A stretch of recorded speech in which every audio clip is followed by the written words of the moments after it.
Hello दोस्तों, स्वागत है आपका हमारे एक और नए वीडियो में। दोस्तों, आज मैं एक और नए प्रस्तावना कौशल लेकर आया हूँ। प्रस्तावना कौशल में कबीर की जो साँकिया है या फिर कबीरदास जी के ऊपर जो भी आप कहना चाहते हैं, मतलब कबीरदास जी की साँकिया, कबीरदास जी के शब्द वगैरह अलग-अलग टाइप का जो भी होता है, उस पर आप कुछ भी वीडियो बना सकते हैं।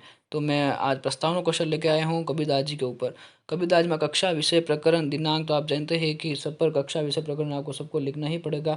उसमें आपको प्रकरण जो भी चाहे आप वो लिख सकते हैं, उस दिन की दिनांक लिख सकते हैं, विषय लिख सकते हैं और कक्षा आप जो 9th क्लास का वैसे हो सकता है, कबीर की जो संख्या है वो 9th क्लास में है। उसके बाद प्रशिक्षार्थी क्रिया, प्रमुख घटक। प्रशिक्षार्थी क्रिया में जो शिक्षार्थी की क्रिया होगी वो, और जो विद्यार्थी की क्रिया होगी वो होगा। प्रमुख घटकों में अगर आप चाहें तो कोई मिनिएचर वगैरह लगा सकते हैं या फिर आप ब्लैक बोर्ड वर्क भी कर सकते हैं। उसके बाद छात्राध्यापक क्रिया, छात्र क्रिया दोनों प्रशिक्षार्थी क्रिया में ही आएगा। प्रशिक्षार्थी में छात्राध्यापक क्रिया में जैसे छात्र जो अध्यापक होगा उसकी जो क्रिया रहेगी वो होगा प्रश्न को पूछना, और छात्रों की क्रिया रहेगी प्रश्नों का उत्तर देना।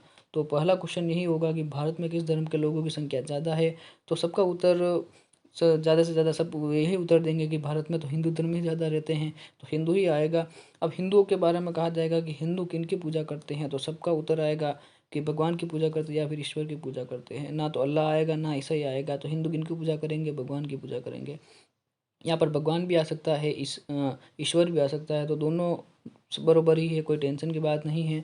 भगवान के रूप में किनकी पूजा की जाती है, तो भगवान के रूप में हम किनकी पूजा करते हैं, सभी लोग जानते हैं कि मूर्ति की पूजा या फिर पत्थर की पूजा ही भगवान के रूप में की जाती है।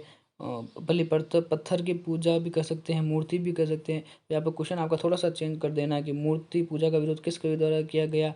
तो मूर्ति पूजा का विरोध सबसे पहले मूर्ति पूजा का विरोध करने वाले थे कबीरदास जी ही थे। कबीरदास जी ने ही सभी धर्मों को एक जैसा ताड़ा था कि अल्लाह को भी, मतलब वो आप जानते ही पूरी हिस्ट्री वगैरह।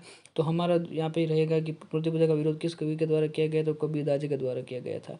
कबीरदास जी में आप चाहे तो यहाँ पर कबीर की साँखिया, कबीर के शब्द वगैरह जो भी अलग अलग जो भी होगा, या फिर कबीरदास जी के जो मेन चरित्र है उसके ऊपर या कुछ भी आप नया जोड़ सकते हैं। तो मैंने तो यहाँ पर कबीर की साँखियों के बारे में आप क्या जानते हैं वही देखा है। कबीर की साँखें मतलब जो पाँचों क्वेश्चन होगा वही क्वेश्चन होगा। पाँचों क्वेश्चन होगा वो निरुत्तर रहेगा, हर बार पाँचों क्वेश्चन ही निरुत्तर रहता है। चौथा या तीसरे में अगर आप चाहे तो आपका कॉलेज अगर मानता है तो रखिएगा, बाकी ज़्यादा से ज़्यादा पाँचों क्वेश्चन निरुत्तर रहेगा। यहीं से एक जो छात्र अध्यापक होगा वो अपनी क्रिया शुरू करेगा, यहाँ पे ये कबीर की साँखों को पढ़ाना शुरू करेगा।